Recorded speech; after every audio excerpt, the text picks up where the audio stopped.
Taon 2009. Siquijor. Tama na! Tigilan mo na ako! Insan, buksan mo tong pinto! Ano ba nangyayari sa'yo? Lumabas ka na dyan! Hindi mo ako mapapatay! Isa ka lamang hamak na albularyo! Pagsisisihan mo to! Walang sino man ang makakakontra sa kapangyarihan ko! Tatapusin ko siya! Tatapusin ko siya!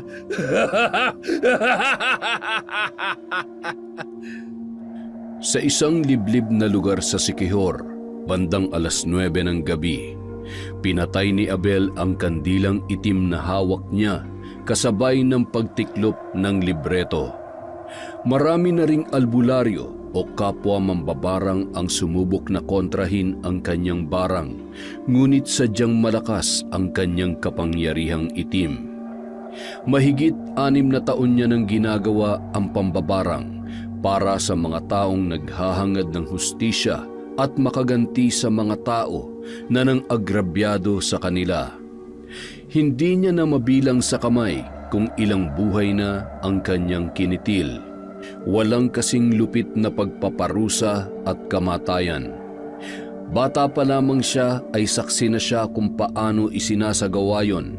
Nananalaytay sa dugo niya ang kakaibang kakayahan na minana niya pa sa kanyang ina na nagmula sa lahi ng mga malalakas at walang awa kung pumatay na mga mambabarang.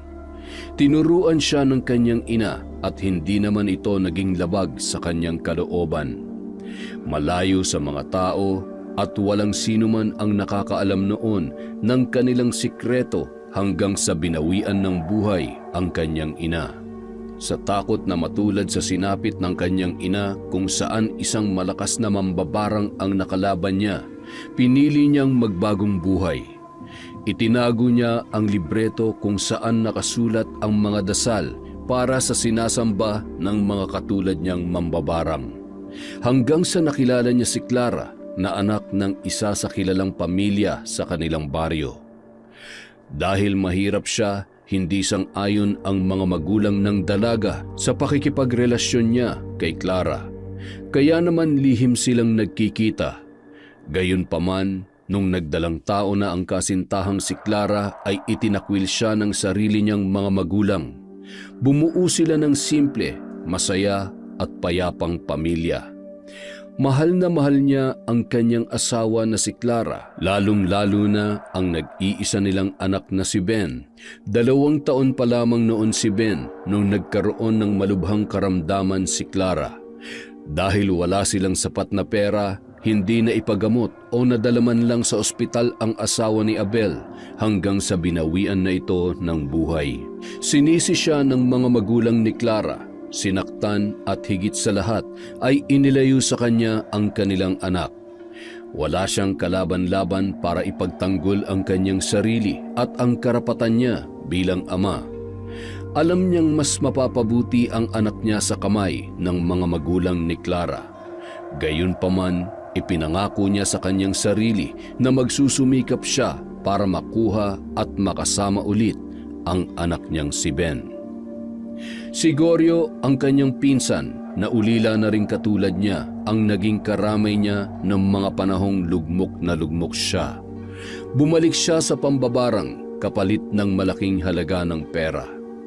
Gayunpaman, itinatak niya sa kanyang isipan ang sinabi ng kanyang nanay na ang pambabarang ay para lamang sa mga taong pinagkaitan ng hustisya at inapi. Katulad ng kanyang ina, nung niyakap niya ang pambabarang ay lubos niyang inaalam kung marapat bang isagawa niya ang kahilingan ng kanyang kliyente. Tagal naman matapos. Naubos ko na tuloy itong isang kahang sigarilyo. Napakarami kasi. Aray, parang mga kalabaw na itong lamok dito ah. Ano bang nangyari sa'yo kanina? Ano, may kumukontra na naman ba sa'yo? Delikado pala talaga yung ginagawa mo. Huwag kang mag-alala, kayang-kaya ko kahit sino pa man ang kumontra sa pambabarang ko. Ano? Malamok ba? Sinabi mo pa. Bakit ba kasi kailangan pa natin dumayo dito? Doon mo na lang sana to ginagawa sa bahay para naman hindi na natin kailangan pang bumiyahe ng malayo. Hayaan mo, mas ligtas ang sikreto natin dito. At saka malaking bagay na natitingnan-tingnan natin to para hindi tuluyang masira. Alam mo naman kung gaano ka-importante sa akin ang bahay namin ni nanay. Isa pa, bakit ba ako nagpapaliwanag sa'yo? Gusto mo bang bawasan ko yung sahod mo? Wag! Insa naman! Kung gusto mo, bumalik ka na ulit sa loob eh. Maghihintay ako kahit hanggang 2 araw pa. Hindi pwede mabawasan ng sahod ko. Pangsabong ko kaya yun. Alam mo namang nanghihina ako kapag hindi nakakapagsabong. Ewan ko sa'yo. Kaya ka pala iniwan ng misis mo eh. Mas mahal mo pa yung manok na panabong kesa sa kanya. Aba, bago niya ako nakilala, nagsasabong na ako. Bakit naman ako titigil para lang sa kanya? Ganun talaga kung gusto mo nang bumuo ng pamilya. Nangangatwiran ka pa talaga eh. Tama lang pala na iniwan ka niya. Sakit ka talaga sa ulo. Kung ako nga namumroblema sa iyo eh, yung asawa mo pa kaya. Biro lang yun, insan ha. Ay sus! Aminin mo na rin kasi na kung wala ako, pilay ang negosyo mo. Hindi ba? Ang galing ko kaya mag-alaga ng mga kliyente natin sa, alam mo na. Siya nga pala, may nakausap akong big time. Tayo ang pepresyo. Iniwan ng asawa, sumakabilang bahay daw at binubugbog pa siya. Ano sa tingin mo? Sige, tanggapin mo para maturuan ng leksyon ng lokong yon. Yung kanina naman, tinanggihan ko na agad. Alam ko namang aayawan mo rin eh. Bakit? Anong sabi sa'yo? Ay, gustong ipabarang yung kaibigan niya. Kaibigan niya pala eh. Bakit ipapabarang niya? Naiinggit. Malamang sa malamang mas maganda o mas magaling sa kanya. Medyo tsaka eh. Mukhang pinagli sa sama ng loob yung muka. Loko. Tama lang na tinanggihan mo. Wala akong planong tumulong sa mga ganyang tao. Ang dapat nga yung mga inggiterang binabarang eh. Pero sa totoo lang, pasakit na sa buhay nilang inggit. Isipin mo na lang na hinding-hindi sila magiging masaya hanggat may nakikita mas lamang sa kanila. Sinabi mo pa, parang yung bilas mong hambog. Lahat na yata ng paninira sa iba ginawa niya para magmukha siyang mabango sa buong barangay. Sigurado pag nagkita kayo, hindi niya matatanggap na maayos ng buhay mo ngayon. At malamang sa malamang, panayang sulsul pa dun sa biyanan mong kampon din yata ng kasamaan. Hayaan mo na lang sila. Konting-konti na lang. Makuha ko lang ang anak ko. Kakalimutan ko na lahat ng kahiyupang ginawa nila sa akin. Alam mo, Insan, dapat inisa-isa mo nang binarang ang mga yan eh. Mga walang puso. Ipinagkait nila sa yung sarili mong anak. Pagkaitan mo nga rin sila ng buhay. Dapat ganun eh. Ay, yun ang hindi kakayanin ng konsensya ko. Pamilya pa rin sila ng babaeng minahal ko. Isa pa, tama naman sila at naiintindihan ko kung bakit kinuha nila sa akin noon ang anak ko. Kaya sa ngayon, kailangan maipakita ko sa kanila na kaya ko ng buhayin ang anak namin ni Clara. Pasasaan ba't magkakasama rin kaming ulit na mag-ama? Yun lang naman ang dahilan kung bakit ginagawa kong lahat ng ito eh. Paano kung hindi pa rin nila ibalik sa iyo yung bata? Mauutak ang mga yun. Sa tindi ng galit nila sa iyo ngayon, imposibleng sasang-ayon na lang sila sa iyo ng basta-basta. Ay, tsaka na natin pag-isipan yan. Sa ngayon, kailangan muna nating umuwi at baka magsidatingan na ang ibang mga mangingisda. Mabuti pa ngang umuwi na tayo. Mauubusan na ako ng dugo sa dami ng lamok dito. Mamahalin pa naman ang dugo ko. Puro ka talaga kalokohan. Halika na nga. Nagpatuloy sila sa paglalakad sa makitid na daan, papunta sa lugar kung saan nakaparada ang kanilang motor. Agad na sumakay si Goryo at umangkas naman si Abel. Inabot din ng 30 minuto ang kanilang biyahe bago nakauwi.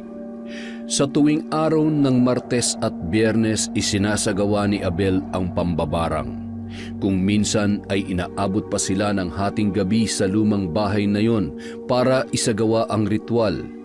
Sa katunayan, malaki rin ang kinikita niya sa ganung gawain, lalo na kapag natataon na mayaman at bigatin ang mga lumalapit sa kanya. May mga panahon din na kapos sa pera ang humihingi ng tulong kina Goryo at Abel, pero malugod nila yung tinatanggap lalo na kung naaawa si Abel at may malalim na dahilan. Magkakalayo naman ang pagitan ng mga bahay at wala namang pakialam ang mga nakakakita sa iba nilang kliyente na pumupunta. Dahil abala rin ang mga kapitbahay nila sa kanya-kanyang trabaho. Isa pa, malapit siya sa mga taga roon dahil madalas siyang nag-aabot ng tulong. Alam din ng karamihan kung gaano kalakas ang negosyo ni Abel, pag-aangkat at pagbebenta ng lamang dagat sa mga pamilihang bayan sa Siquijor. Malapit ang ipinatayo niyang bahay sa dagat, kaya naman hindi sila nahihirapang mamili ng sariwang laman dagat mula sa mga lokal na mangingisda. May mga dumadayo rin para magbenta ng nahuli mula pa sa iba't ibang baryo. Pagkatapos ay ide-deliver nila ni Goryo ang mga yon sa pamilihang bayan ng Bultuhan. Kung minsan naman ay may mga nag-o-order na negosyante at nagmamay-ari ng mga restaurant. Lahat ng meron siya ay nagmula sa pera na naipon niya sa pambabarang at nang makaipon ng sapat na puhunan, naisipan nilang magpinsan ang pagnenegosyo at pagbili ng mga lupang sakahan. Maswerteng lumago ang kanyang negosyo sa tulong na rin ng kanyang pinsan na si Goryo. Pagdating nila sa bahay ng gabing yon, ay nagmadaling magluto ng hapunan si Goryo habang nakikipag-usap naman si Abel sa mga mangingisdan nagbebenta ng kanilang mga nahuling isda. Insan, halika na, kumain na tayo. Sigurado maya-maya marami pang magsisidatingan yan. Ayos, sakto, gutom na ako. Nakakapagod ang araw na ito ah. Iniisip ko na lang talaga yung malaking halagang kikitain para sipagin ako eh. Tama ka dyan. Ako naman iniisip ko na malapit na ang Sabado. Kailangan ko ng perang pampusta sa sabong. Sigurado mananalo yung alaga ko. Gaano ka naman kasigurado dyan? Kapag natalo ka dyan, sayang lang ang pera mo. Yan mo na. Wala namang pamilyang umaasa sa akin at wala rin naman akong anak na pinapakain. Wala din naman akong pagkakagastusan o girlfriend. Wala nang sakit sa ulo, hindi pa butas ang bulsa ko. Ay, alam mo, sana ganyan lang kasi ang buhay. Yung walang iniisip na problema. Ano bang pinoproblema mo? Ang dami-dami mo ng pera. Oo na, may pera nga ako. Hindi na ako hampas lupa at hindi na rin ako matatawag pang mas mahirap pa sa daga. Kung ganito lang ang buhay ko mula nung nagkakilala kami ni Clara, siguro buhay pa siya hanggang ngayon. At sana kasama ko yung anak namin. Alam mo, huwag ka na magsayang pa ng panahon. Kunin mo na ang anak mo sa kanila. Yung mga nangyari noon, hindi mo naman ginusto yun eh. Kung sana sinuportahan nila kayo, hindi naman mamamatay yung anak nila eh. Ang problema kasi, kapag gipit ka, mas lalo ka pang gigipitin. Susubukan kong kausapin yung ama ni Clara. Gustong gusto ko na kasing makita at mayakap man lang yung anak ko. Hay, ilang taon na kayo hindi nagkita. Malamang sa malamang, hindi ka nakilala ng sarili mong anak. 2 taon lang si Ben noon. Nasa 7 taong gulang na siya ngayon. Ano ba talagang plano mo? Makikipagmabutihan ka sa tatay ni Clara pagkatapos ng ginawa niya sa iyo noon? Kung kinakailangan, kaya ko namang gawin yun. Handa kong kalimutan ang nakaraan at ang lahat ng pang-alipusta at panghahamak nila sa akin. Basta ibalik nila sa akin si Ben. Gusto mo bang samahan kita? Sige, sa Sabado sana. Ayos lang ba? Ano? Sabado talaga? Insa naman? May 7 araw sa loob ng 1 linggo, bakit naman Sabado pa? Sige na, kaya ko naman mag-isa. Baka lagnatin ka pa kapag hindi ka nakapagsabong sa Sabado. Pero sabihin mo lang kung kailangan mo talaga ng kasama, ha? Sasamahan kita. Baka mamaya kung ano pang gawin sa'yo ng mga hayop na yun eh. Huwag ka mag-alala, hindi ko naman hahayaang gulpihin nila ako katulad nung nangyari noon. Ilang taon na dumaan, kaya ko pa rin namang magbigay respeto at magpakumbaba sa tatay ni Clara. Pero hindi ibig sabihin nun, hahayaan kong ulitin nila ang ginawa nila sa akin nun. Yan, ganyan! Huwag mong palaging iisipin si Clara. Wala na siyang magagawa pa. Isa pa, sa sama ng ugali ng mga yun, bawal ka magpakita ng kunting kahinaan. Kapag sinindak ka, sindakin mo rin. Isa lang ang kailangan mong ipanalo ngayon, yung makuhan loob ng anak mo. Hindi natin alam kung anong klaseng tao ka sa kwento ng biyanan mo. Malamang sa malamang ay alam ng anak mo ikaw ang pinakamasamang ama sa mundo. Yan din nga ang isa sa ikinakatakot ko eh. Pero pasasaan ba't makikita niya rin ang totoo? Kailangan ko lang ng pagkakataon na mapatunayan kong sarili ko sa kanya. Lahat ng ito, lahat ng pinagpapaguran at pawis ko ay para sa kapakanan ng anak ko. Pagkatapos nilang maghapunan ay nagsidatingan na rin ang iba pang mga mangingisda. Nang makaramdam ng antok ay hinayaan na lamang ni Abel si Goryo na mag-asikaso ng kanilang negosyo. Sanay na sanay naman na ito at malaki ang tiwala niya sa kanyang pinsan. Pagkahiga niya sa malambot niyang higaan, nakapa niya ang malaking peklat sa kanyang tagiliran. Napapikit na lamang siya at naluha habang sinasariwa ang masakit niyang nakaraan. Hayop ka! Inutil! Wala kang karapatang maging isang ama! Kung hindi mo binuntis ang anak ko, buhay pa sana siya ngayon. Ang lakas ng loob mong mag-asawa, mas mahirap ka pa sa daga. Isa ka lang hampas lupa, dapat ikaw ang namatay at hindi ang anak ko! Kunin niyo ang apo ko! Bilisan niyo! Sandali! Saan niyo dadalhin ang anak ko? Teka lang! Ibalik niyo sa akin ang anak ko! Akin na sabi ang anak ko eh! Ang tigas talaga ng bungo mo. Sa tingin mo, hahayaan ko maulit pa nangyari sa anak ko? Wala kang karapatang maging ama. Hampas lupa. Itong dapat sa'yo. Dapat ay nung pa kita pinatay. Huwag ka magtatangkal lumapit sa apo ko. Dahil sa susunod na magkita tayo, ni katiting na awa, wala akong ititira sa'yo. Ben, anak. Ibalik niyo sa akin ang anak ko. Mga hayop kayo. Hayop. Anak ko.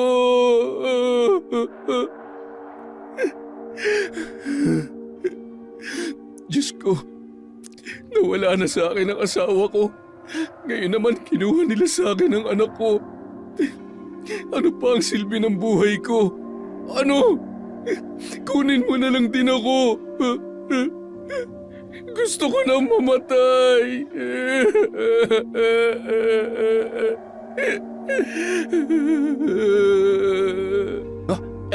Insan, anong nangyari dito? Sino may gawa nito sa'yo? Duguan ka. Dadaling kita sa ospital. Hayaan mo na lang ako. Wala nang dahilan para mabuhay pa. Kinuha nilang anak ko. Tama sila. Inutil ako. Walang kwenta. Kasalanan ko kung bakit namatay si Clara. Nakikiusap ako, pabayaan mo na lang ako mamatay para matapos na sakit na nararamdaman ko.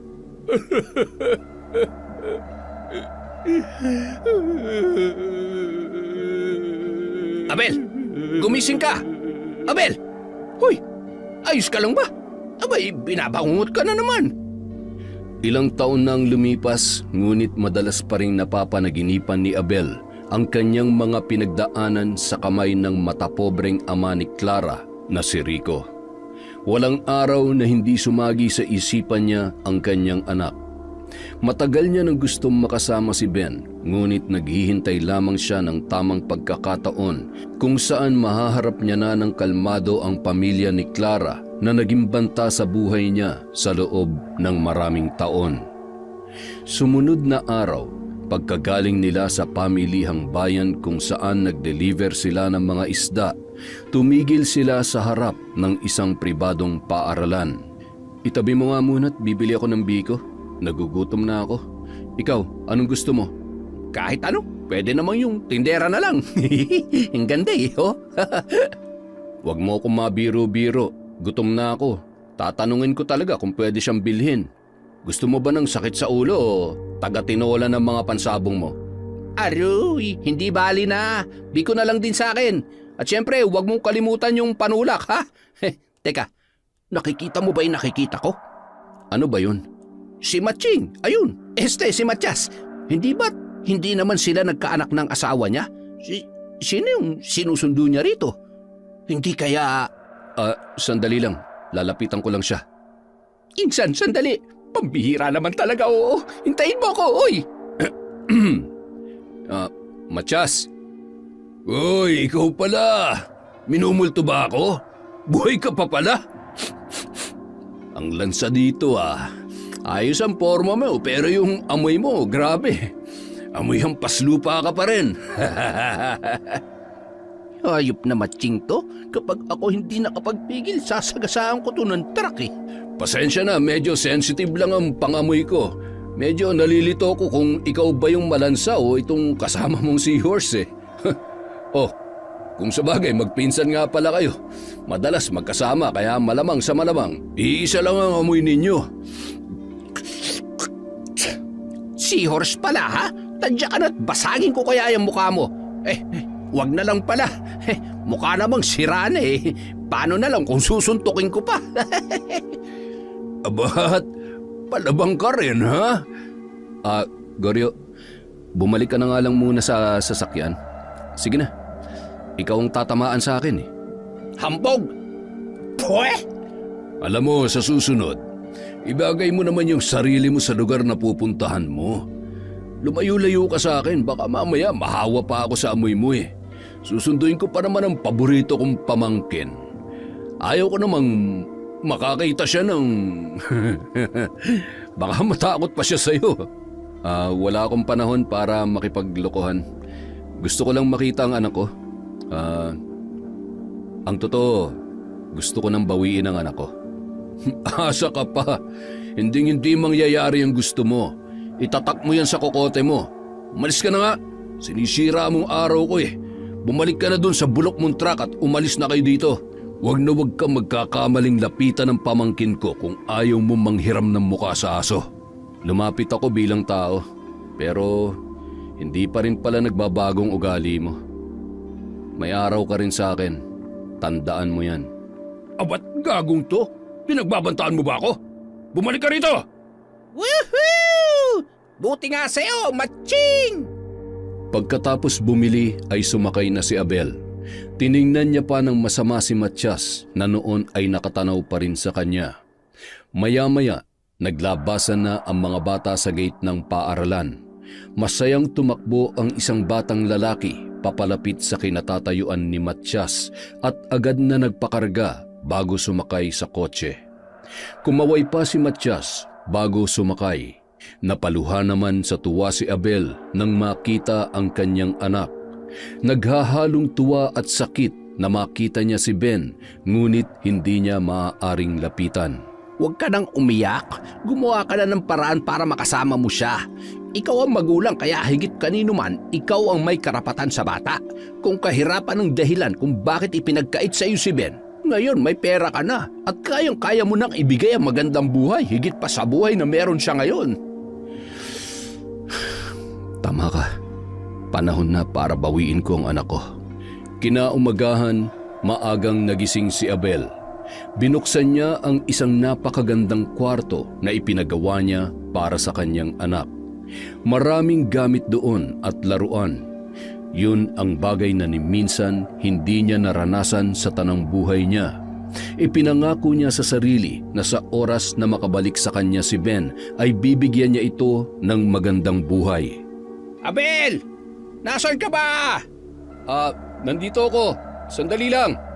Uy, grabe! Ang ganda-ganda pala sa loob ng kwartong ito. Pahiga naman! Ops, ano ba? Sa anak ko yan. Pambira ka naman, hindi ka pa naliligo eh. Ay, oo nga pala. Ngayon lang kasi ako nakakita ng ganito kagandang kwarto at mga laruan eh. Hindi ko pa naranasan matulog sa ganito kalambot na kama. Nakakahiya naman tumabi sa'yo sa gabi. Mukhang malambot din kasi yung kama mo eh. Wala namang problema kung tatabi ka. Kaya lang siguradong mapeperwish yung pagtulog ko. Nagsasabong ka hanggang pagtulog eh. Isa pa, para ka pang baboy na ngumunguya kapag tulog. Ay, ewan. Daig mo pang kumakain ng buhangin eh. Ganon na ganon yung tunog eh. Talaga ba? Grabe, nakakahiya naman. Pasensya ka na ha. Malay ko ba naman kumaingay ako? Tulog nga ako eh. Wala naman ako naririnig. Ayos lang, sanay na ako. Siya nga pala. Ikaw na munang bahala dito. May importante lang akong pupuntahan. Kapag may pumunta na may ipapabarang, ilista mo na lang yung mga detalyeng kailangan, pati na rin ang gamit na dala. Itabi mo na lang. Basta ikaw nang bahala dito, ha? Alam mo na kung anong gagawin mo. Ikaw pa ba? Teka, saan ka naman pupunta? Hindi mo ba ako isasama? Wag na. Kaya ko na to. Babalitaan na lang kita. Teka muna, Insan.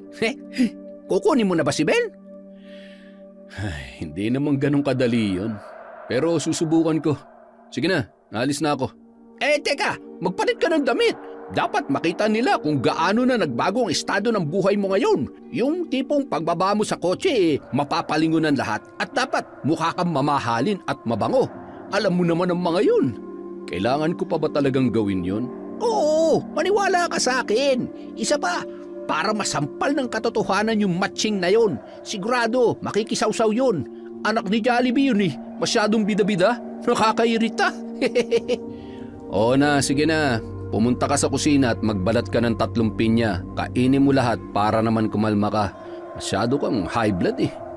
Sino ba naman hindi ma-high blood sa mayabang na yun? Kung alam mo lang kung gaano ako nagpigil ng galit kahapon, ay nako, sasampalin ko yun eh.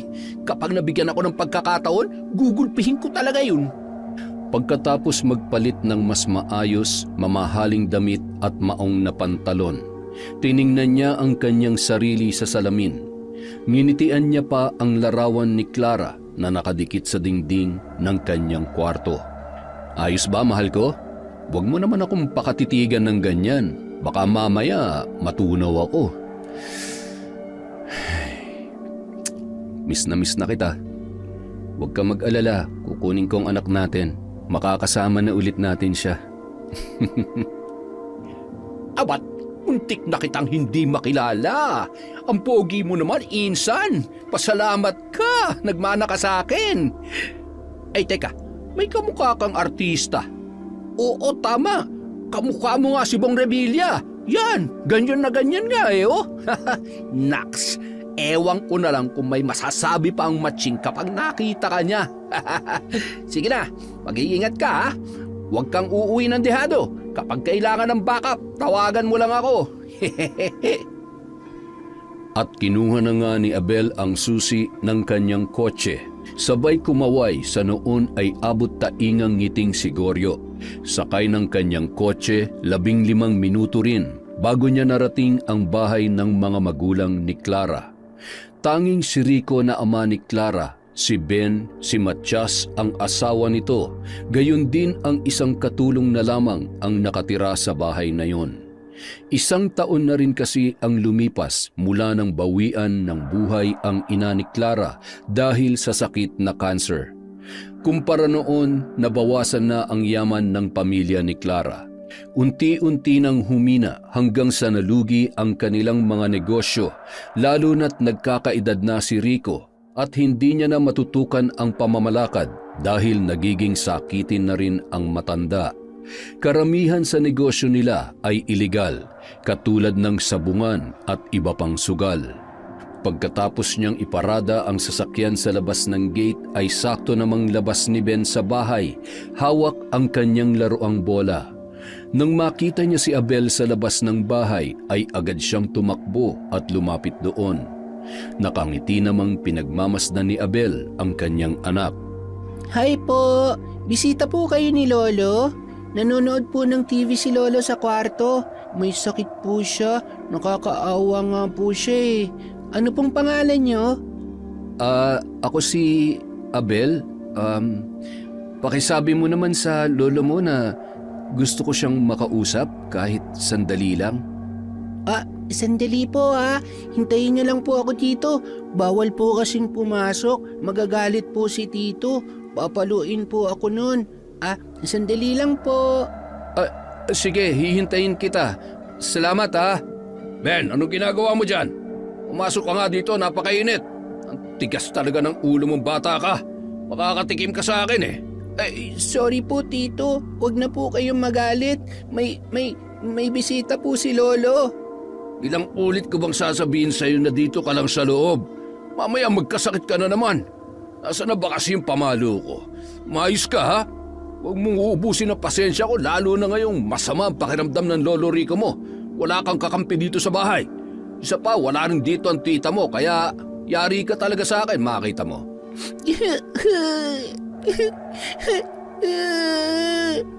Hoy, sandali! Bumalik ka nga dito! Ayaw ko po! Ayaw ko po! Ano, isusumbong mo ako? Ha? Hindi po! Sorry na po, Tito! Oh, bakit umiiyak ang apo ko? Lolo, magaling ka na po! Ayos lang ako, apo. Ikaw, bakit ka ba umiiyak? Wala po, muntik na po kasi akong madapa. Sorry po, Lolo. May bisita po pala kayo. Papasukin ko po ba? Gusto niya raw po kayong makausap. Pogi siya, Lolo. Ang ganda ng kotse niya. Tara po, puntahan po natin. Labasin mo nga muna, Matias. Tingnan mo kung sino at papasukin mo. Sige. Maupo kayo, baka mamaya mahilo na naman kayo dyan. Sino naman kayang... Bayos mukhang bigatin tong bisita ni Papang. Ang gara ng kotse at ayos ang forma. Good afternoon, boss. Tuloy ka. Magandang hapon, Matias. Abel? Ikaw nga. Anong ginagawa mo dito, ha? At talagang nanghiram ka pa ng magarang kotse? Nagpapatawa ka ba? Kung pumunta ka rito para magyabang, huwag ka na magsayang ng oras dahil kahit anong ganda ng damit mo at ano pang gara ng sasakyan, nangangamoy ka pa rin. Malansa ka pa rin. Wala akong pakialam sa opinyon mo. Tsaka ano bang pinagyayabang mo? Isa ka lang namang linta na sumisip-sip ng yaman sa pamilya ng asawa mo. At tsaka itong kotseng nakikita mo, hindi ko hiram yan. Pinaghirapan ko yan. Alam mo bang 3 yan? Kung gusto mong manghiram, pumunta ka sa bahay. Mukhang bulok na yung sasakyan na gamit mo kahapon eh. Napakayabang naman nito. Itong bagay sa'yo. Aray! Aray! Hindi na akong Abel na inaapi niyo noon. Papasukin mo ako. Ang tatay ni Clarang pinunta ko rito at higit sa lahat ang anak ko. Ayan na po siya, Lolo. Tuloy po kayo. Ha? Ikaw? Matias, iakyat mo ang bata sa itaas. Sige po, Papang. Halika na, Ben. Dito lang ako kay Lolo. Hindi nga pwede. Huwag kang makulit. Sige na, apo. Sumama ka na muna sa tito mo. Sige po, Lolo. Nandito po ako para makausap kayo. Kung si Ben ang pinunta mo dito, gusto ko lang malaman mo na nasa maayos na siyang kalagayan. Mas mabuti na ring hindi ka na niya makilala pa.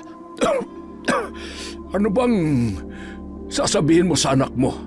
Na ikaw ang dahilan kung bakit namatay ang nanay niya? Kung gaano ka kawalang kwenta ng ama?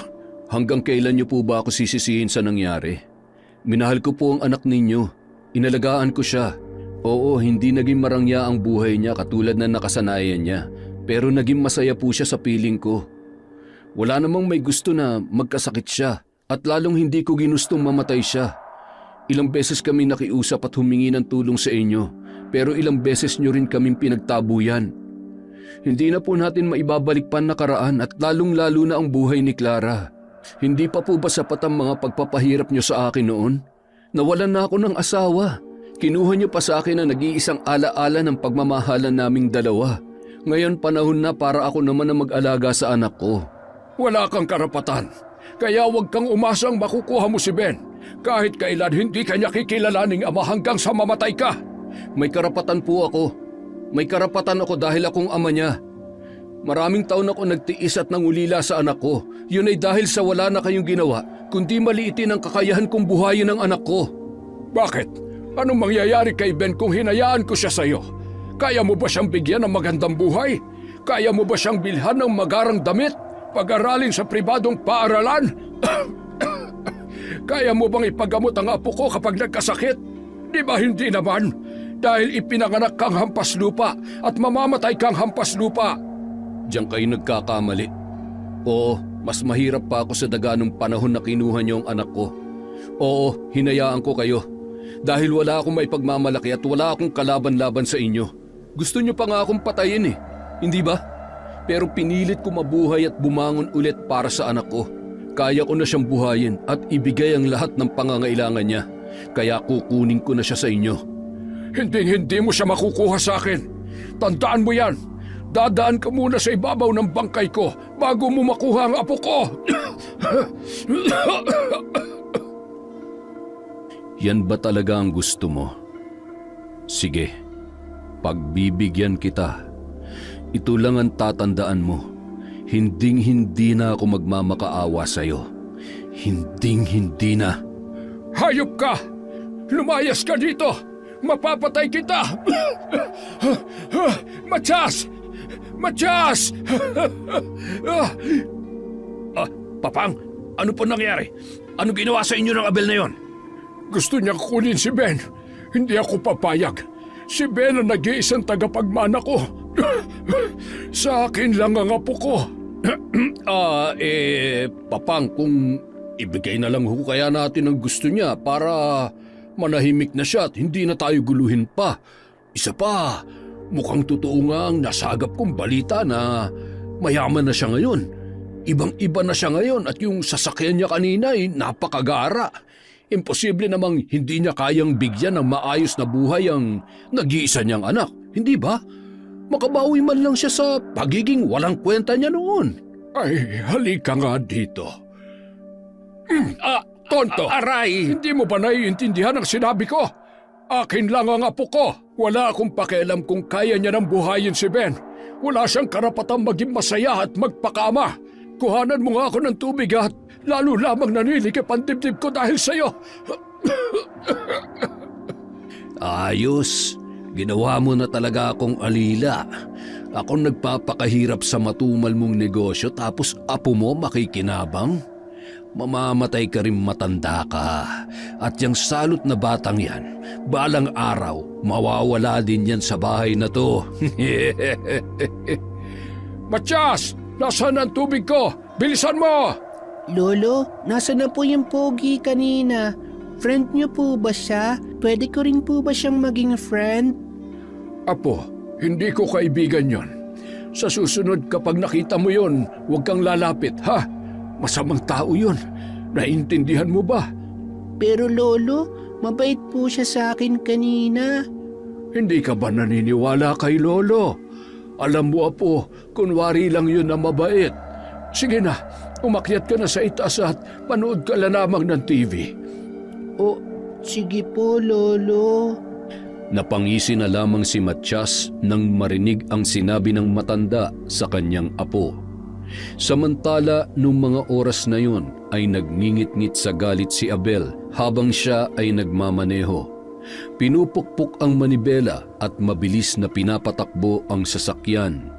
Hindi pa rin mawala sa isip niya ang masasakit na salitang binitawan ng matanda. Pagod na akong maging mabuti sa iyo, tanda. Panahon na para lumaban.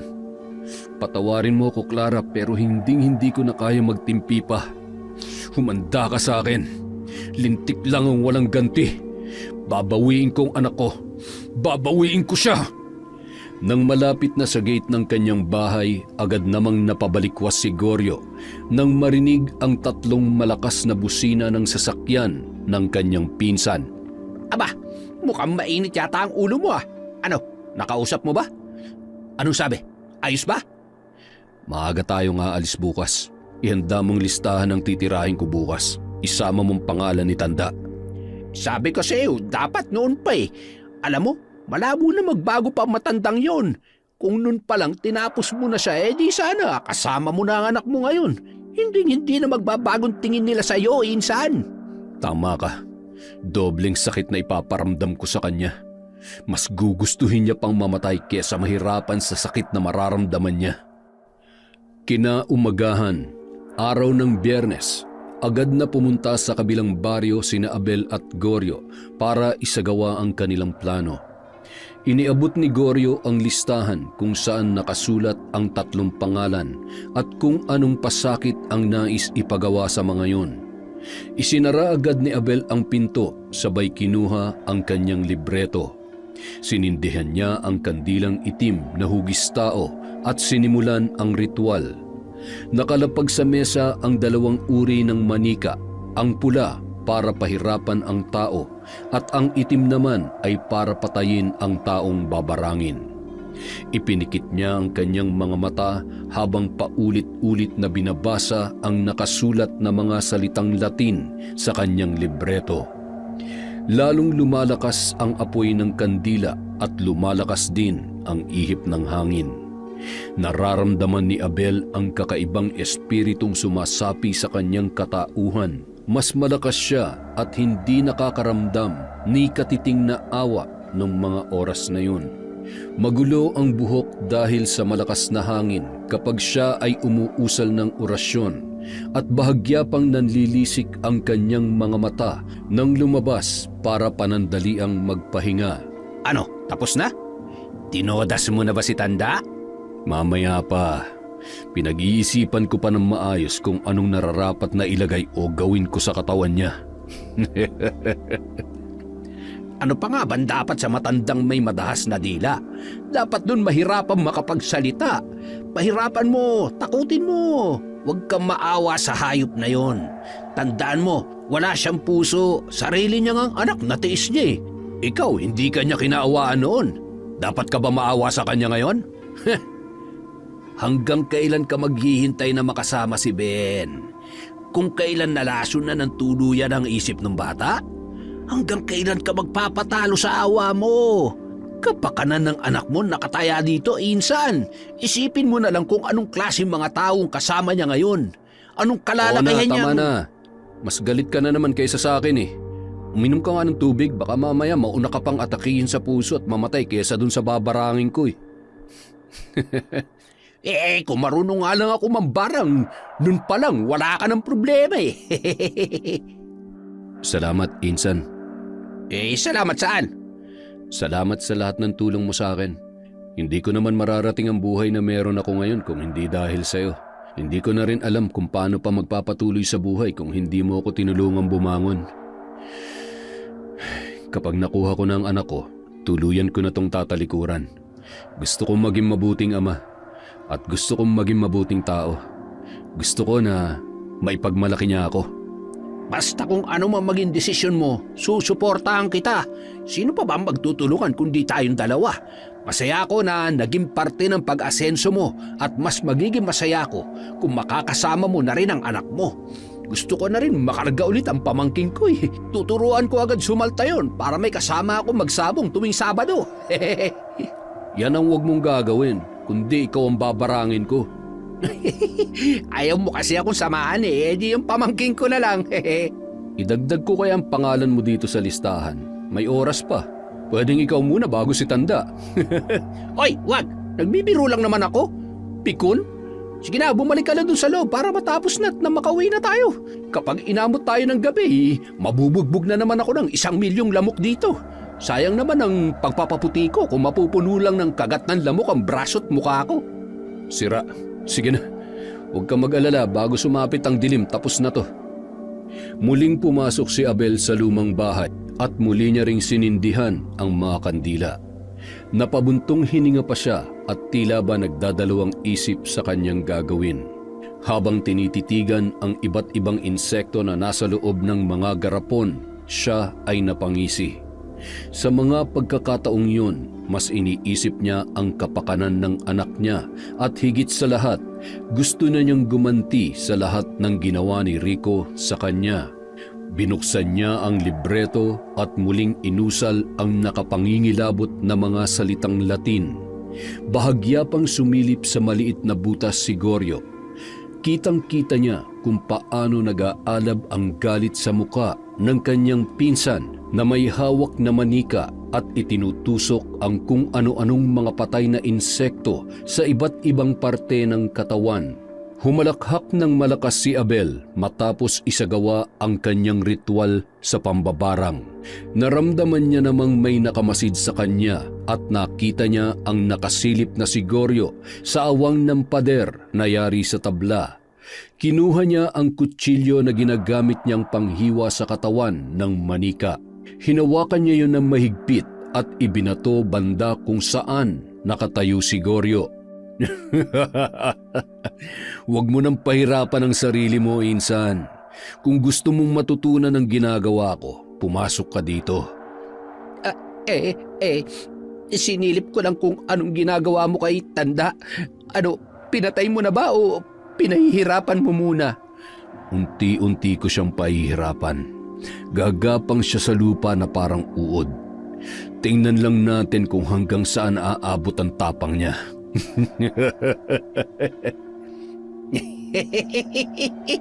Kawawang matanda.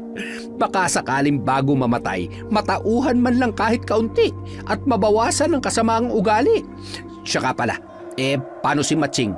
Dapat sinabay mo na rin para naman hindi na siya maging sagabal pa sa plano mo. Bigyan pa natin siya ng konting panahon. Pero isang pagkakamali na lang, isusunod kong pagpiestahan ng mga uod at bangaw ang buo niyang katawan. Basta ngayon sigurado kung unti-unti nang nararamdaman ni Tanda ang mga alagad ko. Alas 5 ng hapon nang makauwi sina Abel at Goryo. Sakto, pagdating nila kararating lang din ng mga mangingisda. Napapasarap ang kwentuhan at inutusan naman ni Abel ang kanyang pinsan na magtimpla ng kape at mamigay ng tinapay para sa mga mangingisda na basa pa ang damit. Inabot kasi sila ng malakas na ulan sa dagat. Samantala, pagkagat pa lamang ng dilim ay hindi na mapakali ang matandang si Rico. Pabalik-balik ito sa banyo at iniinda ang labis na paghilab ng kanyang sikmura. Ben, apo, tawagin mo nga ang tiyo Matyas mo. Sige po, Lolo. Sandali lang po. Matching! Matching! Matching! Oh, saan ka na naman pupunta? Matching! Sinong Matching, ha? Bastos kang bata ka. Aray ko po. Hindi ikaw yan, Tito. Si Matching yan nasa libro kong bago. Tawag po kayo ni Lolo. Masakit yata ang tiyan niya. Punta siya ng punta sa CR. Buisit. Malamang sa malamang utos na naman yan. Sabi mo sa kanya, papunta na. Sige po. Buisit, utos na naman. Buisit, utos na naman. Oh, nasaan na ang tito Matyas mo? Lolo, sabi niya, buisit, utos na naman. Susunod lang ako. Ano? Hoy, batang sinungaling. Kung ano-ano na naman yun lumalabas dyan sa bibig mo. Manang-mana ka talaga sa tatay mo. Tatay ko? Nasan po ang tatay ko? At saka, nasan po ang nanay ko? Ang dami mong tanong. Bumaba ka nga doon. Doon ka maglaro't magpasaway sa katulong. Okay po. Matching! Matching! Halika nga dito. Sa susunod na banggitin mo pa yun kay Ben, may kalalagyan ka sa akin. Pasensya na ho kayo, Papang. Nakakapikon ho kasi ang batang yan eh. Bata nga, hindi ba? Bata lang yan kaya wag mong patulan. Tsaka matalino ang apo ko. Mas matalas pa nga ang memorya niyan kesa sa'yo. Aray ko. Kanina ko pa hindi maintindihan ang nararamdaman ko. Ang sakit ng sikmura ko parang may mga galamay na tumutusok. Haplasan mo nga ako ng kung anong maanghang dyan. Bilisan mo. Sabi ko na nga, be. Higa po kayo ng maayos at haplusan ko kayo. Anong nangyayari sa inyo? Bakit ho ang dami niyong pantal na kulay itim? Ano po bang kinain ninyo? Ano pa ba naman ang kakainin ko? Di siyempre kung anong ibibigay mo sa akin. Hindi ka talaga nag-iisip. Buksan mo nga ang isa pang ilaw para makita ko. Ano ito? Ano nilagay mo sa pagkain ko, ha? Baka nilalason mo na ako. Ano? Hindi ko ho magagawa yan. Maigi pa dalhin ko na kayo sa ospital para malaman natin kung bakit ho kayo nagkakaganyan. Silipin mo nga kung anong nasa tainga ko. Nangangati at parang may nakapasok na kung ano. Parang may gumagalaw-galaw. Meron pong bangaw. Bakit may nakatirang bangaw dyan sa tainga nyo? Paano? Hindi lang isa. Hindi. Aray! Ano ba nangyayari sa akin? Dalhin mo ako sa ospital ngayon din. Opo. Kaya lang, paano ko po kayo dadalhin sa ospital. Wala na po tayong pera. 2 buwan na rin pong walang sahod ang katulong natin. Gumawa ka ng paraan. Aray, ang hina mo talaga. Kumuha ka ng timba. Nasusuka ko. Aray ko! Ano yan? Bulate? Kadiri!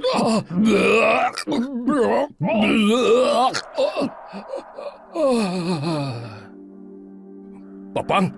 Papang, gising! Papang! Patay na ba to? Bakit naman ganun ang epekto ng laso na inilalagay ko sa pagkain niya? Ben! Halika dito! Bakit po ang daming bulati dyan? Ang baho! Ano nangyari sa lolo ko? Pinatay mo siya? Pinatay mo siya ng mga bulate? Lolo! Lolo! Tito, humihinga pa siya. Buhay pa po si Lolo. Dalhin natin siya sa doktor. Ay, lintik na to. Buhay pa nga. Halika, dali! Mula ng gabing yon, tuluyan na nanghina ang matanda. Wala ring magawa pa si Matias dahil wala naman na silang pera. Hindi niya rin maaaring ibenta ang kanyang sasakyan para ipambayad sa ospital. Halos 1 buwan nang hindi umuwi ang kapatid ni Clara na asawa ni Matias. Hindi niya malaman ang dahilan pero malakas na rin ang hinala niya na may kinalaman yun sa hindi nila pagkakaunawaan. Madalas kasing nagtatalo ang dalawa dahil hindi niya ito mabigyan ng anak. Sa madaling sabi, baog si Matias. Walang kaalam-alam ang inosenteng bata sa mga nangyayari. Pinabayaan ni Matias ang ama ng kanyang asawa. Unti-unti na ito nanghihina hanggang sa nagsusugat na ang kanyang katawan. Bumubulwak ang nana sa bawat sugat at mayroong lumalabas na uod. Malakas ang hinala ni Matias na nabarang ang matanda pero hindi man lamang siya gumawa ng paraan para maisalba ang buhay ni Rico.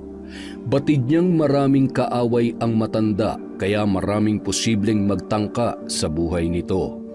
Lingid sa kanyang kaalaman, may lahing mambabarang si Abel, ang taong may matinding galit sa kanila. Nahihirapan na ako.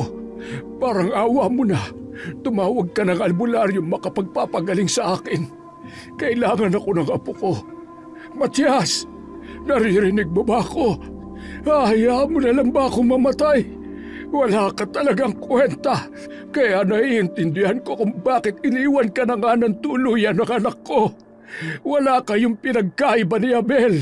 Isa ka ring inutil. Bawiin mo yung sinabi mo. Hindi ako inutil. Nangihina ka na nga't lahat-lahat nagyayabang ka pa rin sa akin. Ayaw mo na mahirapan, di ba? Kaya tutulungan na kitang mamahinga. Papang! Papang! Napatay ko siya! Napatay ko siya! Hindi maaari. Kailangan kong umisip ng paraan. Ben! Ben!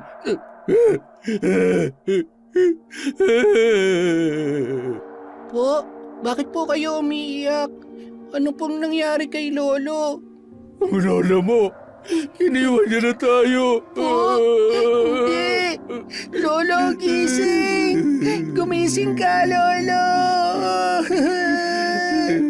Lolo! Habang iniembalsamo ang katawan ng matanda ay agad namang nakaisip ng paraan si Matias. Isinanla niya ang natitirang lupain para may panggastos sa burol at pagpapalibing sa matanda. Labis namang ikinagulat ng asawa ni Matias ang biglaang pagkamatay ng kanyang papang.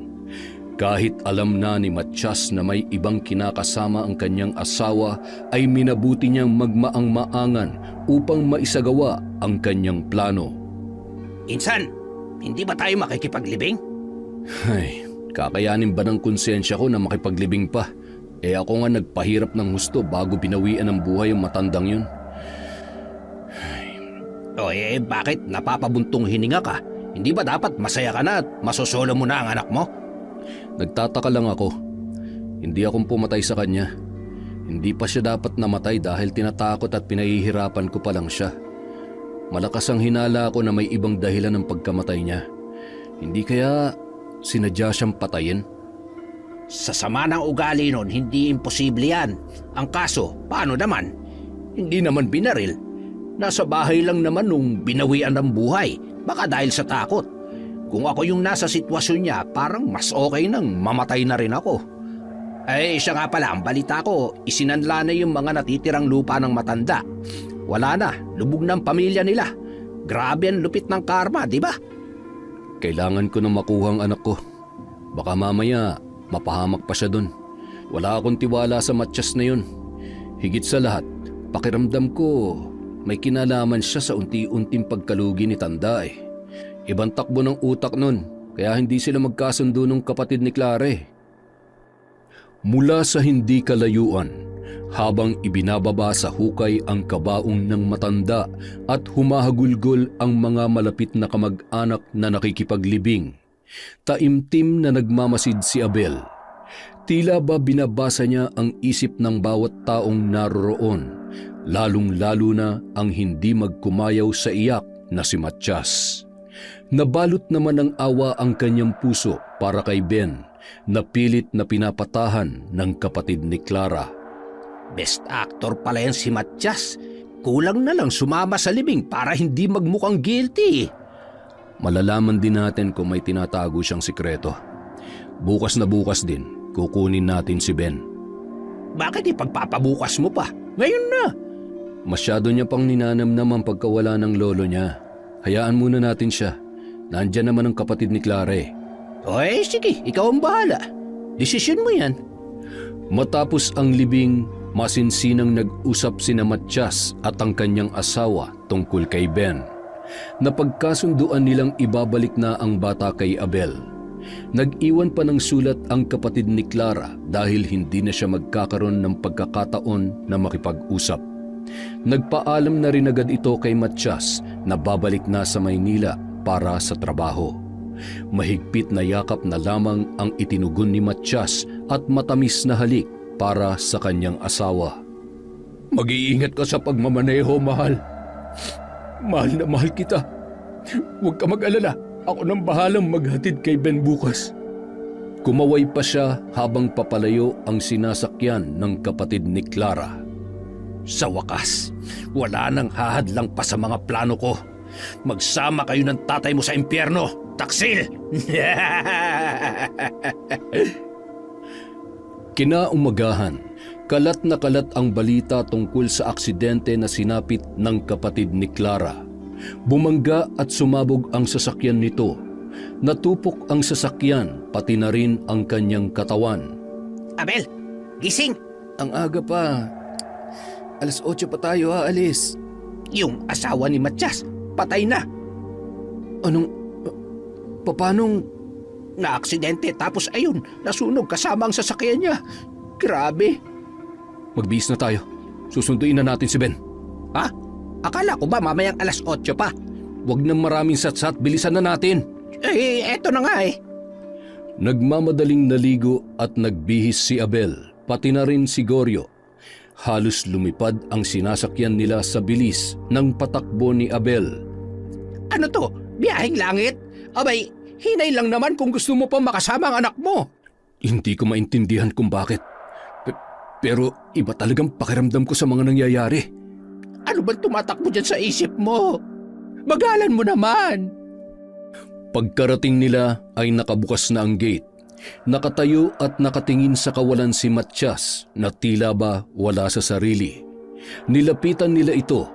Nagulat na lamang silang dalawa nang biglang humagulgol si Matiyas. Wala na rin ang asawa ko. Hindi ko alam kung bakit kailangan mangyari to. Mahal na mahal ko siya. Hindi ko kakayanin na mabuhay nang wala siya.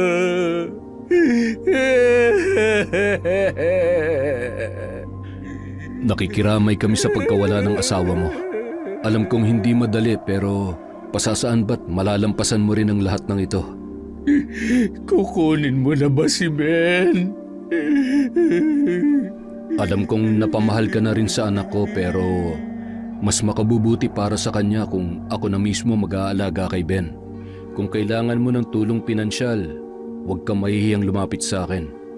Yun lang ang magagawa ko para sa'yo. Salamat. Pasensya ka na sa mga kasalanan ko sa'yo. Pasensya na kung sa mahabang panahon naging sunod-sunuran ako kay Papang. Patawarin mo sana ako.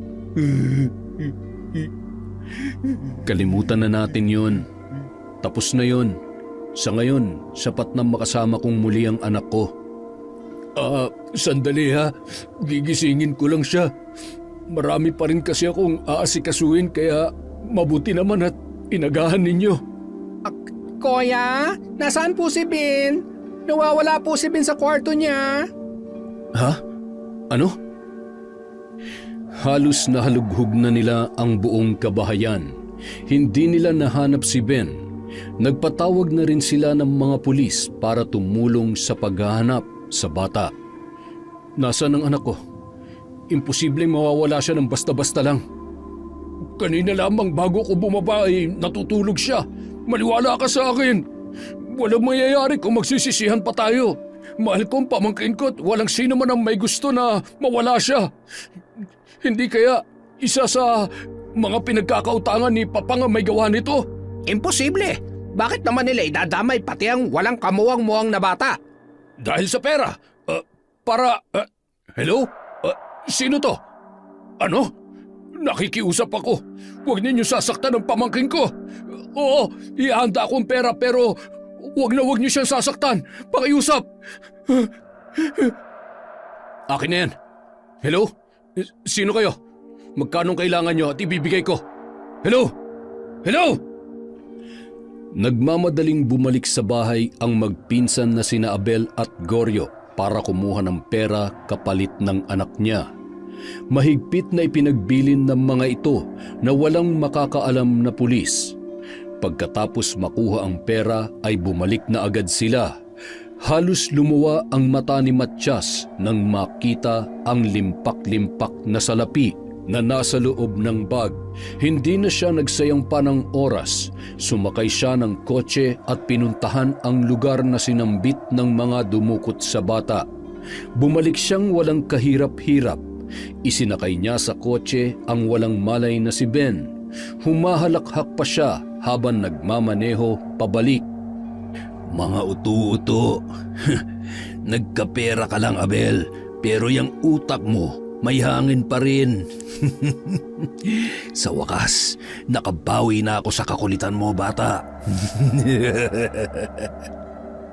Patakbong lumapit sa sasakyan sina Abel at Goryo. Kinarga at marahang hinagkan at niyakap ni Abel ang kanyang anak. Ben, anak ko, gumising ka na. Mahal na mahal kita. Huwag ka mag-alala, mula ngayon hinding-hindi na tayo maghihiwalay pa. Matyas, salamat sa lahat ng tulong mo. Sa kabila ng lahat ng pinagdaanan mo, hindi ko alam kung saan ka kumuha ng lakas ng loob para iligtas ang buhay ng anak ko. Tatanawin ko tong malaking utang na loob sa'yo. Siya nga pala, iparating mo sa mga dumukot kay Ben. May kabayaran ang ginawa nila sa anak ko. Anong ibig mong sabihin? Huwag mo nang alalahanin pa yung sinabi niya. Sige na, magpahinga ka na. Matulog ka na tapos huwag ka nang gumising. Tarantado ka. Style mo, bulok. Pagka-uwi sa bahay ay agad na dinala ni Abel sa kwarto ang kanyang anak. Mahal ko, nakuha ko na ang anak natin. Magkakasama na ulit tayo. Anak, gumising ka na. Mahal na mahal ka namin ng nanay mo. Magluluto muna ako ng pagkain natin. Grabe ang nangyari sa araw na to. Grabe ang utak ng lokong yun. Kaya lang masyado siyang halata eh. Akala niya siguro may isahan niya tayo. Alam mo, marami pang tinatagong kahayupan niyang si Matyas. Huwag kang mag-alala. Sa huling pagkakataon, kinakailangan ko siyang turuan ng leksyon. Hayaan mo siya magpakasaya sa sandamakmak na papel na nilagay natin. Magluto ka na't siguradong gutom na tong anak ko. natitiyak ko na magwawala yun sa galit. Lolo? Lolo ko? Anak, gising na. Nasaan po ako? Kayo? Bad po kayo, di ba? Hindi ako bad. Ben, ako ang tatay mo. Tatay? May tatay ako? Ikaw po ang tatay ko? Sino nanay ko? Wala na si nanay, anak. Nasa langit na siya kasama ng lolo at lola mo. Pero nakikita mo ba yung magandang babae na nasa larawan? Yan si nanay. Ang ganda pala ng nanay ko. Tapos, pogi ang tatay ko. Bahay niya po ito. Bahay natin, anak. Bakit po kayo umiiyak? Miss mo na rin si Lolo? Umiyak din po ako kasi wala na si Lolo. Kanino pong toys yan? Anak, lahat na nakikita mo dito, sa'yo yan. Mula ngayon, dito ka na kay tatay. Po? Talaga po? Ayaw ko po kay Tito. Nagagalit siya, pinapalo niya po ako at sinisinturon dito tsaka dito. Napakahayop talaga ng matyas na yun. Humanda talaga siya sa akin. Yehey! Ang dami kong laruan. Pwede po mag-play dito ang friends ko, tatay? Tinawag mo akong tatay? Kahit anong oras pwede mo silang yayain maglaro dito, anak. Ang gusto lang ni tatay, maging masaya ka. Mahal na mahal ka ni tatay, anak. Makalipas ang 1 linggo, nagulat sina Abel nang biglang pumunta si Matias. Sinakyan lamang nila ang lalaki at hinayaang magkwento ng kung ano-ano. Kumusta ka naman ngayon? Ayos lang, tuloy ang buhay. Kay hirap pala talagang mamatayan ng asawa. Tuloy lang ang negosyo para magpayaman na lang kaysa magmukmuk ako. Kumusta naman? May natira pa ba sa pera mo? Pera? Anong pera? Yung naiwan sa'yo ng asawa mo at saka mga ari-arian ni papang mo. Wala namang ibang mag-aasikaso nun kundi ikaw, di ba? Oo. Ako nang bahala sa kayamanang naiwan ni Papang. Alam mo, nung nabubuhay pa yon, walang ibang bukang bibig yun kundi ako nang bahala sa lahat. Siyempre, tagapagmana. Asawa ng magandang panganay niya. Alam mo na, wala di ka talaga gusto ni Papang. Masyadong mapili talaga ang matandang yun. Ewan ko ba kung bakit masyadong malapit sa akin? Kaya nga nung mamatay siya talagang parang dinurog ang puso ko. Ay, buhay nga naman. Abay, parang may paparating yatang bagyo dito ah. Ha? Nanood ka ba ng balita? Oo, tsaka lakas ng hangin at medyo kumakapal na ang ulap. Siya nga pala. Bakit napasyal ka? May sadya ka ba? May bago kasi akong sisimulang negosyo Kaya lang, medyo kapos sa budget. Yun naman pala. Kayabangan lang talaga. Magkano ba? 50,000 lang. Mabilis ko rin maibabalik yan. Kaya ko yung kitain sa loob ng 2 araw. Yun naman pala Bakit ka pa nangungutang? Insan, relax. Mabuti pa, sunduin mo na muna sa school yung pamangkin mo. Kalmahan mo lang, kayang-kaya ko na to. Ay, sige, Insan. Ingat ka, ha? Baka sa lakas ng hangin ay liparin ka dyan. Sandali lang. Kukunin ko lang yung perang hinihiram mo. Ayos! May pansugal na naman ako. Matapos iabot ni Abel ang pera ay agad namang nagpaalam si Matias. Basang-basa na ni Abel ang naglalaro sa kanyang isipan. Tama yan. Ano ba naman ang 50,000 na magpapasaya sa'yo bago mo pagbayaran ang mga kasalanan mo? Isang gabi, nagising si Matias sa sobrang pangangati ng kanyang palad. Napakamot ulo siya sabay bumangon at binuksan ang ilaw. Napasigaw siya dahil sa kanyang nakita Nagkaroon ng napakaraming butas ang kanyang kamay. Pumasok siya sa banyo para hugasan ang kanyang kamay, ngunit maging ang tubig ng gripo ay nagmistulang dugo. Gusto niyang isipin na nananaginip lamang siya. Pagtingin niya sa salamin ay napaatras siya nang makita ang uod na sumisilip-silip sa mga butas sa kanyang muka. Ano nangyayari sa akin? Napakaraming gumagapang nalinta sa sahig. May mga tumutulong dugo mula sa kisame ng kanyang kwarto. Tumakbo siya sa ibabaw ng kanyang kama at nagtalokbong ng kumot at tinakpan ang kanyang tainga. Naririnig niya ang boses ng kanyang asawa. Tigilan mo na ako! Patay ka na! Tama na! Aray, ang sakit!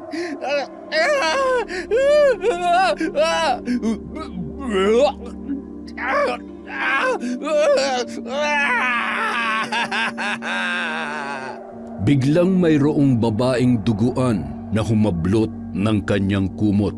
Hinawakan siya nito sa leeg at ramdam niya ang malamig na kamay at matatalas nitong kuko. Hindi siya makagalaw o makasigaw sa sobrang takot. Dinukot nito ang kanyang dila. Ramdam na ramdam niya ang paggalaw ng kanyang tiyan. Lumobo yon at nagsilitawan ang malalaking ugat. Kasabay ng kanyang pagsigaw dahil sa sobrang sakit ay lumabas sa bibig niya ang iba't ibang uri ng insekto. Napahawak siya sa kanyang ulo na parang binibiyak sa kirot. Sabay-sabay na lumalabas ang malalaking alupihang pula sa kanyang ilong at tainga. At ang mas ikinagulat niya pa, libo-libong maliliit na ahas ang nagpapasukan mula sa bintana at pintuan ng kanyang kwarto. Halos hindi na siya makahinga dahil sa pagkakasakal sa kanya ng babae hanggang sa mawalan na siya ng malay. Kinaumagahan, nagising si Mattias na nakahiga sa sahig. Tiningnan niyang maigi ang kanyang mga kamay, sabay tumayo at lumapit sa salamin. Bumalik sa normal ang kanyang itsura, ngunit bakas na bakas sa kanyang muka ang hirap na kanyang sinapit nung gabing yon. Ganito rin ang nangyari kay Tanda eh. Hindi kaya imposible. Pero kailangan ko malaman ang totoo. Gaganti ako. Hindi ako maaaring mamatay. Kailangan ko pang lasapin ang sarap ng buhay at natitirang kayamanan ni Tanda.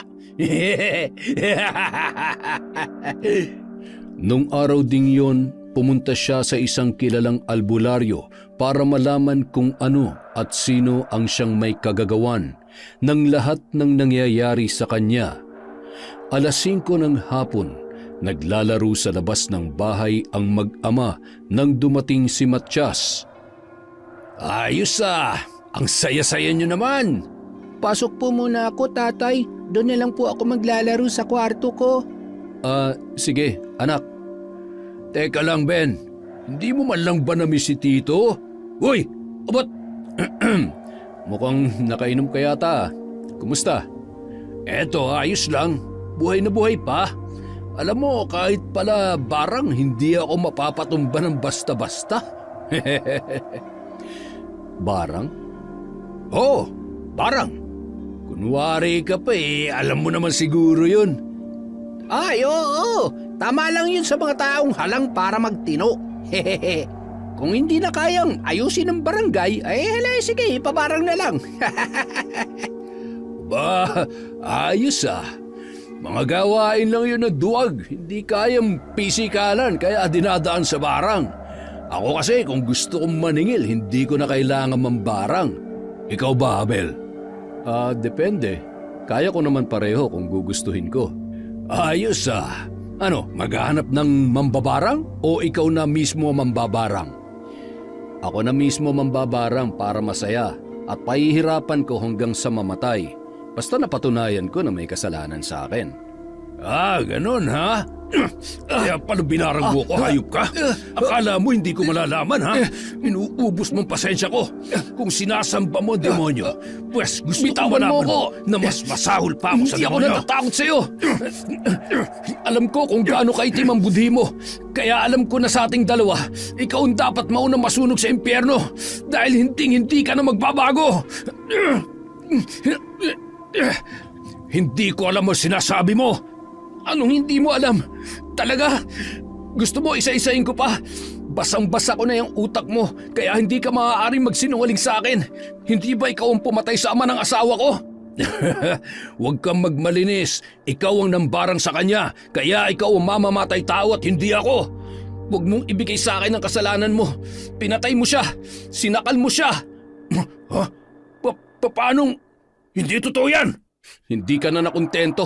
Pati sarili mong asawa pinatay mo. Wala kang awa. Hindi ko alam ang mga sinasabi mo, sinungaling ka. Kung may gusto man akong patayin, ikaw yun. Hoy, sumasobra ka na talaga. Yan ang dapat sa'yo. Gusto na kitang ilibing ng buhay. Teka, ayos ka lang ba, Insan? Ayos lang ako. Bakit mo naman dinali ng tubo? Tingnan mo nga kung buhay pa. Oo, buhay pa yan. Humihinga pa naman eh. Gusto mo, ipaimbalsa mo ko na eh. Huwag mo na. Pagbabayarin pa natin ang hayop na yan. Walang kabayaran ng ginawa niyang kasalanan. Pahihirapan ko siya para magtanda. Ay, mas makakabuti siguro kung ipaubaya na lang natin sa batas sa mga kasalanan niya. Sapat na yung pag-iimbestiga mo. At saka, may sapat ka naman ng ebidensya para makulong ang mokong na to. Hayaan mo na muna ako. Alam ko kung anong ginagawa ko. Dalhin mo sa bodega yan. Ikulong mo muna doon habang nag-iisip pa ako kung anong gagawin ko sa kanya. Ari ko, ang bigat naman nito. Baka naman gusto mo akong tulungan. Hilahin mo na lang sa paa. Baka maibalibag ko pa sa dagat yan eh. Nagpalingon-lingon pa si Goryo bago hinila ang walang malay na si Matias papunta sa kanilang bodega. Pagkatapos ay nagluto na siya ng hapunan. Pagkaluto ay nagpasya siyang silipin ang kalagayan ni Matias. Aba, tulog pa rin. Natuluyan na yata. Hoy, gumising ka nga dyan. Kumain ka muna para may lakas kang makipag... Gago! Isang malaking pagkakamali na binuhay niyo pa ako.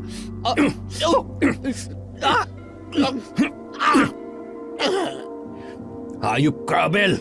Tatapusin na kita kasamang anak mo! Samantala, sina Abel at Ben naman. Oh, maupo ka na anak. Kakain na tayo. Ngayon pa talaga naisipang lumabas ng Tito Goryo mo. Wow, paborito ko yan, Tay. Fried chicken. Talaga, anak?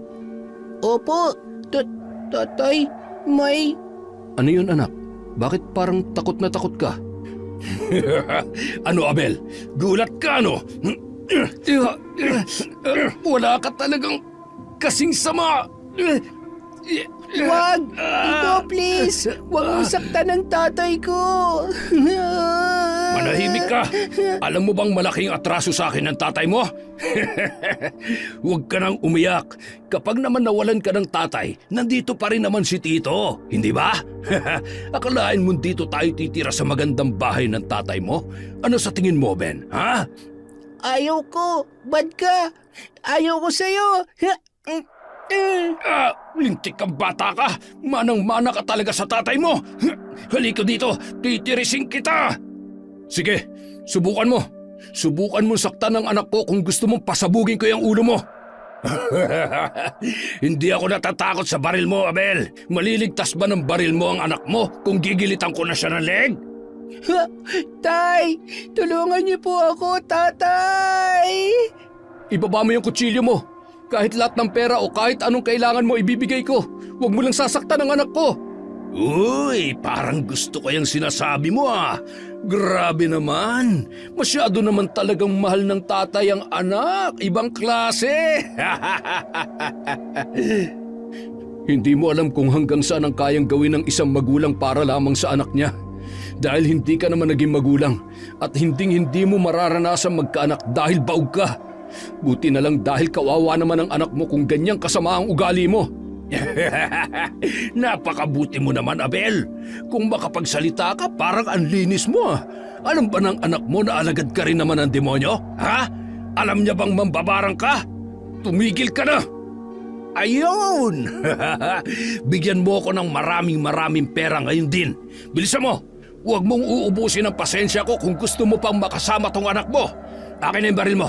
Ilapag mo dito. Bilis! Napakabagal mo naman. Hindi na kailangan pa, Abel. Mamang pulis, pakihuli nyo nga yung kriminal na yan. Yehey! Hindi na mababawasan ang pera ni tatay! Bad ka, matching! Aray! Sandali! Wala akong kasalanan! Bakit niyo ba ako hinuhuli? Bitiwan niyo ako! Abel! Hindi pa tayo tapos! Tatay! Pasensya ka na, anak. Okay ka lang ba? Hindi ka ba nasaktan? Okay lang po ako. Huwag na po kayo mag-alala. Hindi na siya babalik kasi ikukulong na po siya. Di po ba, Tito Goryo? Ay, tama ka, Ben.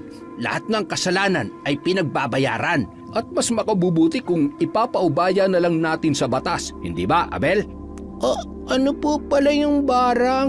Ang sabi ni Tito Matching, mambabarang daw po kayo. Ano po yun? Balang araw, anak. Ipapaliwanag ko sa'yo.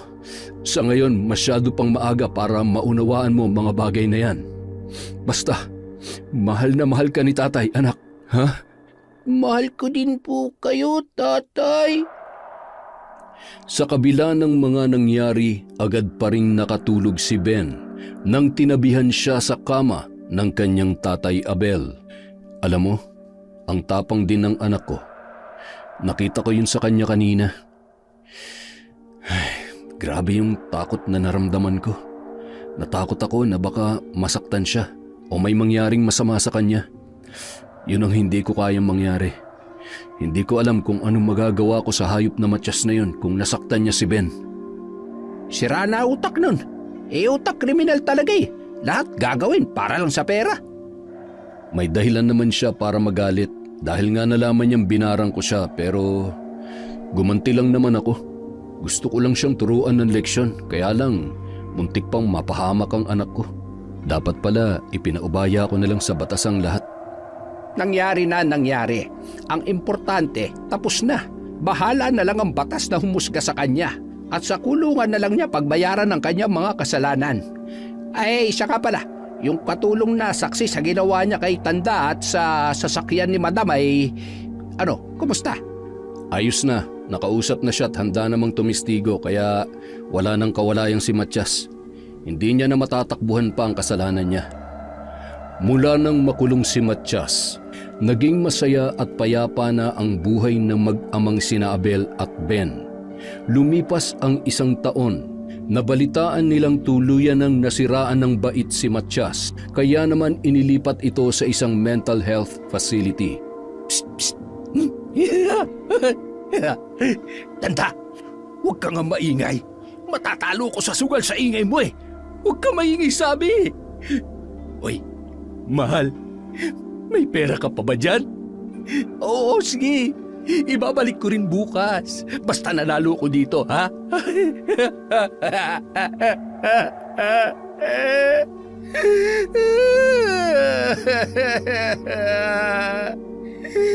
Bakit may uod na naman dito? Pakalat-kalat.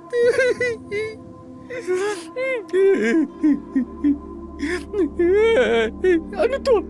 Aray, ang kati, ang kati.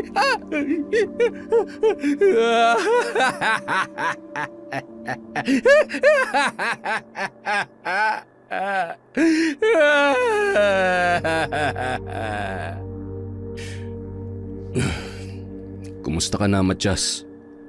Hindi ko akalaing aabot ka sa ganito.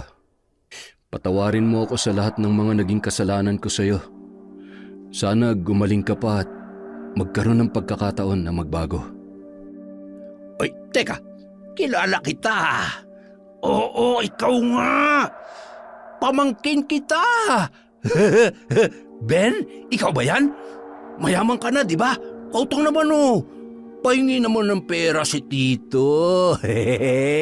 Bibili lang ako ng sasakyan. Susundin ko yung asawa ko.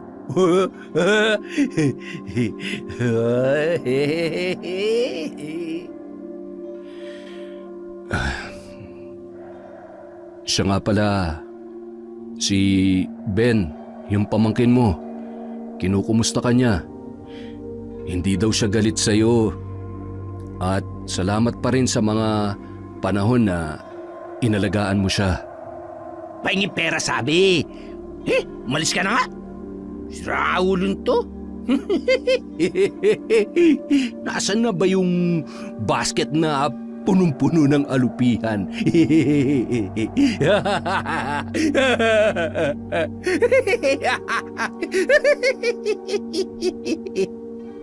At tuluyan nang tinalikuran ni Abel ang pambabarang. Ipinaayos niya ang bahay nila ng nanay niya at pinupuntahan pa rin nila kasama si Ben at ang kanyang pinsan. Ibinaon niya na sa lupa ang mga gamit niya sa pambabarang.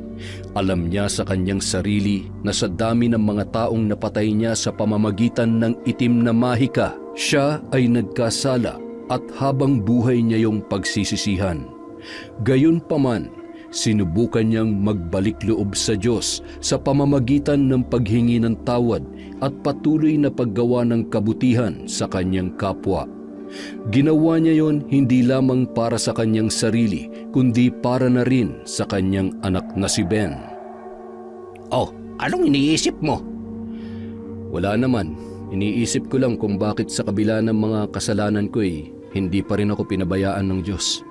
Siguro dahil alam niyang kailangan ako ng anak ko. Hindi ka naman talaga masama eh. Naging biktima ka lang ng sitwasyon, Abel. Ginawa mo lamang yon dahil nung mga panahong yon ang pinakatama. Lahat naman ay nagkakasala. Hindi naman yun ang tinitingnan ng Diyos para tanggapin ka sa langit. Dahil kahit naging mapait sa iyo ang mundo, paulit-ulit mo pa rin pinipili na maging mabuting tao. Maraming salamat, Insan, ha? Alam mo, lahat ng mga pinagdaanan ko, lahat ng pasakit at magagandang nangyari, lahat yon kinaya ko kasi may isang tao na naniniwala sa akin. Salamat, Insan. Kaya kapag naisip mo na mag-asawa, susuportahan kita. Asawa? Panabong na lang. Ay, tsaka teka, sahod ko nga pala. Sabado bukas ah.